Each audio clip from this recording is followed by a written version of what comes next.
ఇల్లు ఇచ్చే బాధ్యత నాది అనే విషయాన్ని కూడా మీకు అందరూ కూడా తెలియజేస్తూ తప్పకుండా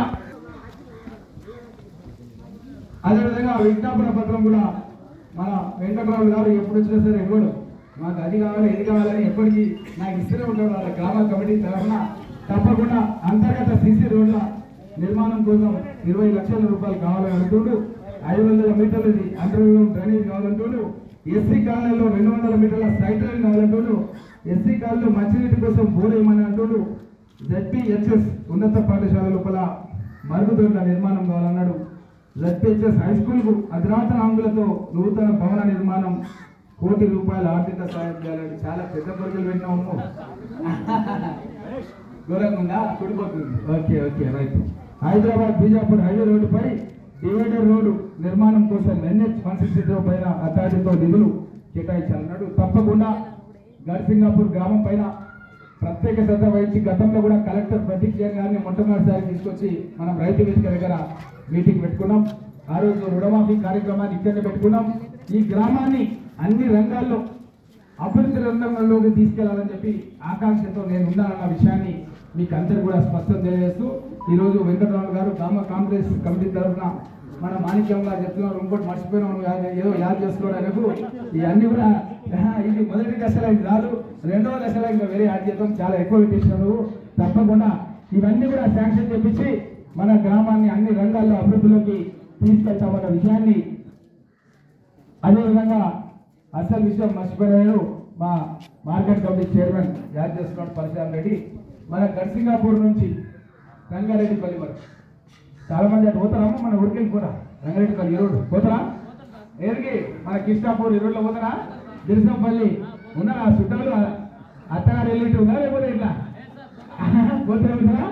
అచ్చా అయితే ఏం చేసినంటే ముఖ్యమంత్రి గారిని అడిగి 100 కోట్లు తీసుకొచ్చినామా. 100 కోట్లు మన గర్సింగాపూర్ నుంచి రంగారెడ్డిపల్లి వరకు 100 కోట్ల రూపాయలతోన డబల్ రోడ్ అమ్మవు, సింగల్ రోడ్ కాదు. ఎందుకంటే టక్కర్లు వెళ్తున్నాయి ఈ మధ్యకాలంలో. డబల్ రోడ్ మంజూరు చేపిస్తున్నా, తొందరగానే పనులు స్టార్ట్ చేపిస్తా.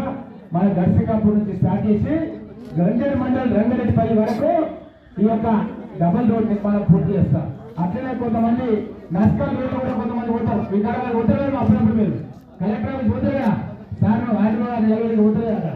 అందుగురించి దానికి ఏం చేసినట్టే 120 కోట్ల రూపాయలతోన మన పరిగి నుంచి వికారాబాద్ వరకు, అమ్మ ఇక్కడ ఇక్కడ ఇక్కడ పరిగి నుంచి వికారాబాద్ వరకు 120 కోట్ల రూపాయలతోన నస్కల్ బ్రిడ్జ్ కూడా పెద్దగా చేసుకుంటా 120 కోట్ల రూపాయలతో 4 లైన్ల రహదారి. ఇంతవరకు మన చరిత్రలో మన కళ్ళకు పరిగలకు 4 లైన్ల రోడ్ ఆడ కలవాలి. ఏం చూసినా సింగిల్ రోడ్ డబల్ రోడ్, అంతేగాని 4 లైన్ల రోడ్ చూడలే.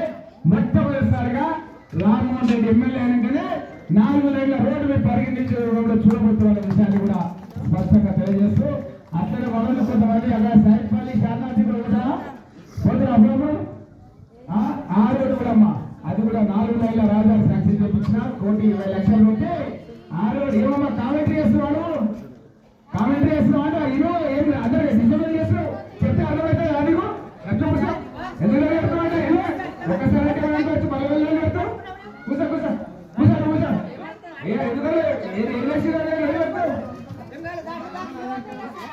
నువ్వు కూర్చో కూర్చో నీళ్ళేం కొన్నా నీ నీటి మీద తీసుకో.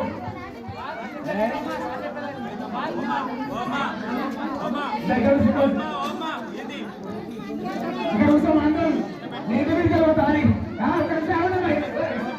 ఒకరి చాలు నీటి మీద రోడ్డు పోతాని చెప్పారు. నీటి మీద నీరు రోడ్డు తీసుకోపోతారని చెప్పినా ఎవరు చెప్పారు? మనకి రాత్రి కలవడాలి, నీకు రాత్రి కలవడదా?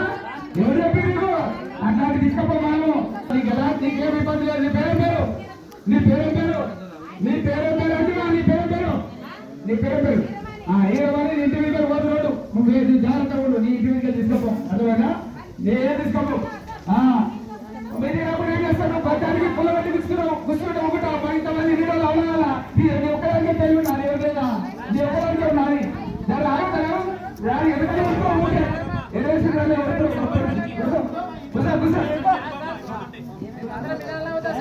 కూర్చో కూర్చో వెంగళం కూడా తీసుకెళ్తావు. చేస్తున్నావు ఇంకా వాళ్ళు ఒకరు చాలమ్మా ఆ 20 మంది పరిచయం వేరే నీకు తెలియదు, నాకు అమ్మకే తెలుసు, నీకు తెలియదు. మా ఇద్దరికి వేరే జాడ ఉన్నది పాతని, ఆమె ఆ జాడమే పుట్టిస్తుంది అట్లా, అర్థమే కదా. నేను చెప్తా, మీకు తర్వాత చెప్తారు. ఆమె వేరే ఉన్నది కదా, మాకు ఆమెకే తెలుస్తుంది, మీకు ఎవరు తెలియదు. అయితే ఒక్కటమ్మా, ఎవరికి కూడా ఎలాంటి ఇబ్బంది లేదు. ఎవరు ఇంటి మీదకి లోటు తీసుకుపోరు, ఎవరు ఇంటి మీదకి లోటు తీసుకుపోరు, ఎవరికి ఇబ్బంది పెట్టరు, అర్థమే కదా. కాంగ్రెస్ ప్రభుత్వం అంటేనే ప్రజా ప్రభుత్వం.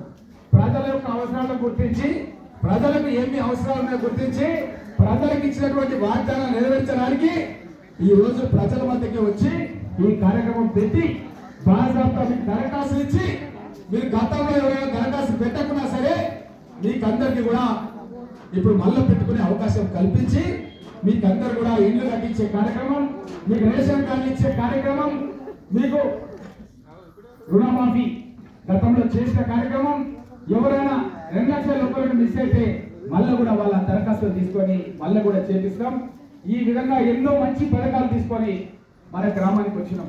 సహజ న్యాయ సూత్రాలు అంటే ఏంటమ్మా, మన గ్రామాల లోపల విమానం ప్రమాణం అంటారు. విమానం నేను రాట ఎవరైనా తప్పమాట మాట్లాడితే అబద్ధం మాట మాట్లాడితే ఏమంటారు, అరే నువ్వు విమానం నేను రాట అంటారా. నేను ఏమంటున్నాం అంటే, ఆ బీఆర్ఎస్ విమానం తినమంటున్నాం. 10 ఏళ్లలో మీ గవర్నమెంట్ లో ఒక రేషన్ కార్డు ఇచ్చిరా, దర్శికాపూర్ ఒక్క రేషన్ కార్డు ఇచ్చిరా, ఒక్క రేషన్ కార్డు ఇచ్చిరా, ఒక ఇల్లు కట్టించిరా, దర్శికాపూర్ లో ఒక్క ఇల్లు కట్టించిరా.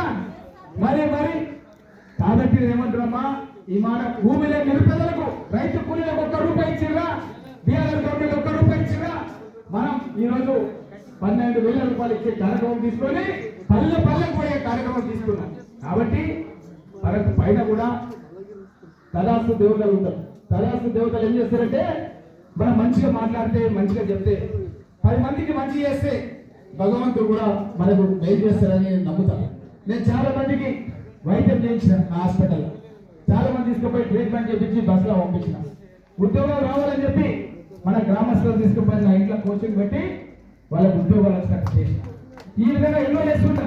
నేనేం ఆలోచన చేస్తానంటే, నేను 10 మందికి సహాయ సహకారాలు ఇస్తే భగవంతుడు కూడా నాకు ఏదో విధంగా సహాయ సహకారం అందిస్తాడు అన్న ఆశా భావంతో నేను పనిచేస్తాను. మనమందరూ అట్లా ఉండాలి. దర్శికాపూర్లో ఎవరు వచ్చినా సరే గ్రామానికి ఏమి చెప్పినా సరే వినాలి. మనకి ఏదైనా ఇబ్బంది ఉంటే దానికి సంబంధించిన లిఖితపూర్వకంగా ఒక కాగితం తయారు చేసి అక్కడ ఉన్న ఉన్నత అధికారులు